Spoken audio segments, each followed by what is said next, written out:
आइए सभी मिलकर 3 बार लंबे ओम के उच्चारण के साथ परम पिता परमेश्वर का स्मरण करें।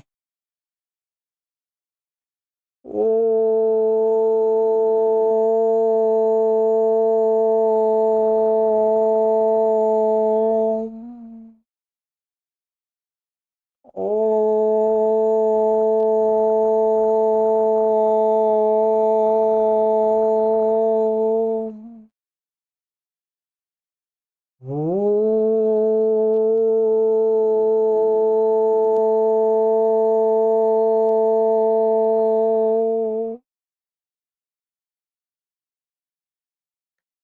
सभी को सादर नमस्ते। सनातन वैदिक धर्म यूट्यूब चैनल में आप सभी का हार्दिक अभिनंदन।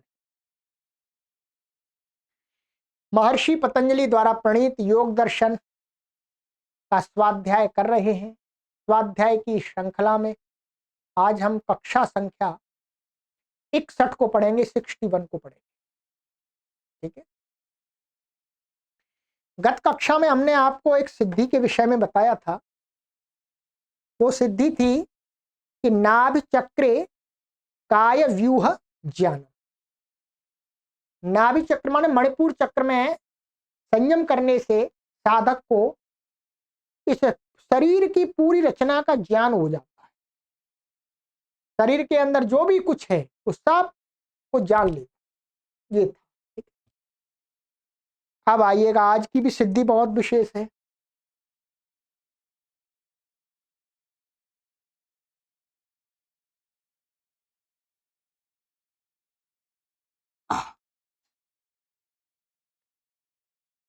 सूत्र संख्या है 30। लिखिएगा, कॉपी पर लिखते जाइएगा सभी सूत्रों को।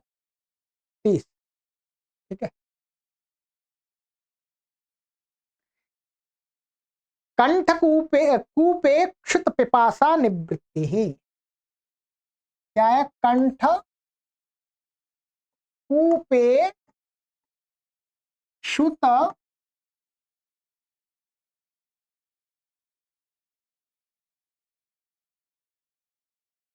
पिपासा निवृत्ति ही।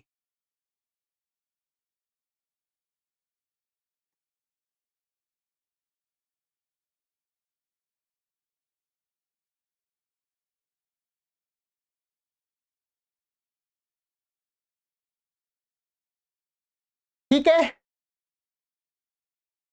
महर्षि पतंजलि कहते हैं कि कंठ कूपे, ये यहां पर ये कंठ है, ध्यान रखेंगे। ये क्या है? ये कंठ है यहां। तो यहीं पर कहते हैं कि कंठ, यहां एक गड्ढा है नीचे। ये कंठ है, ये इसके नीचे ये गड्ढा है। तो इस कंठ कूप पर संयम करने से योगी को कहते हैं कि क्षुत का अर्थ है भूख, और पिपासा का अर्थ है प्यास। क्या है? प्यास। निवृत्ति माने दूर हो जाती है। ये भी बहुत बड़ी है बात है कि इस कंठ के कूप में, कंठ के नीचे जो गड्ढा है, ये यहां पर जब योगी संयम करता है अंदर भाग में, तो उससे क्या है, योगी को भूख नहीं लगती। माने भूख में लंबे समय यदि भूखा रहना है और भूख से उसे कष्ट ना हो, तो इससे वो अपनी भूख को रोक सकता है कंठ पर संयम करके, कंठकूप में। और पिपासा, प्यास भी नहीं लगती। बहुत बड़ी सिद्धि है। यदि योगी को लगे मुझे भूख लग रही है, प्यास लग रही है, तो वो उस कंठ के वो कूप में संयम करके उसको हटा सकता है बिना कुछ खाए पिए। यह सिद्धि शायद इसलिए इनको प्राप्त करनी होती होगी क्योंकि साधक होते हैं, साधिका होते हैं, उनको लंबे लंबे समय तक 10-10, 15-15 घंटे साधना में बैठना होता है। तो उस साधना काल में भूख और प्यास परेशान ना करे, इसलिए। और वैसे कई घटनाओं में ऐसा सुना भी गया है कि योगी कई कई महीने तक कुछ खाते नहीं है, पीते नहीं है। ऐसा सुना है, देखा तो मैंने नहीं है जी।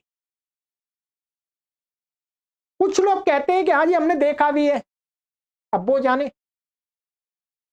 तो यदि ऐसा होता है तो हो सकता है ये वाली सिद्धि हो कि योगी कंठकूप में संयम करके माने कई दिनों तक, कई महीनों तक भूख और प्यास को दूर कर दे, अपने कुछ बिना खाए पिए रह सकता है। अर्थात यहां पर वो कुछ ऐसा संयम करके कुछ ऐसे केमिकल का कुछ निर्माण होता होगा जिससे भूख और प्यास को वो केमिकल उसकी पूर्ति करता होगा, भूख और प्यास की। जैसे अंतरिक्ष में जाते हैं, है?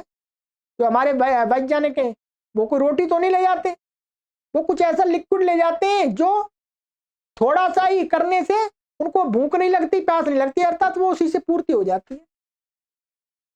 तो वैसा ही ये कुछ है, पर यहां सीधा स्पष्ट लिखा है कंठकूप में, माने कंठ के नीचे जो गड्ढा है यहां पर संयम करने पर योगी को भूख और प्यास नहीं लगती, अर्थात भूख और प्यास की निवृत्ति होती है, माने भूख और प्यास दूर रहती।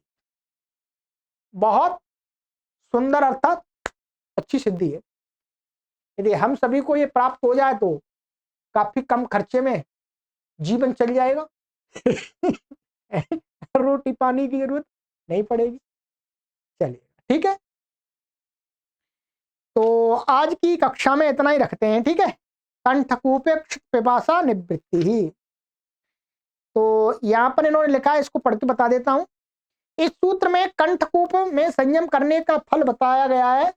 जिह्वा के नीचे तंतु है, यहां अंदर, उसके नीचे कंठ है, उससे नीचे कूप, ये गड्ढा है कंठकूप। उरह स्थल में कूर्माकार कछुए का नाड़ी होती है, ये तो आगे आएगा। तो ये गड्ढा ही बताया गया, ये यहाँ पर ये गड्ढा होता है, आपके भी सबके होता है, ये तो ये तो यहाँ पर अंदर, तो वहां पर संयम करने से मनुष्य जो योगी है उसको भूख प्यास नहीं लगती है, ये इनका कहना है, ठीक। और दोनों व्यक्तियों ने यही लिखा है कि यही है, ठीक है। चलिएगा अब आगे की सिद्धि पे मिलते हैं। सभी को सादर नमस्ते। ओम।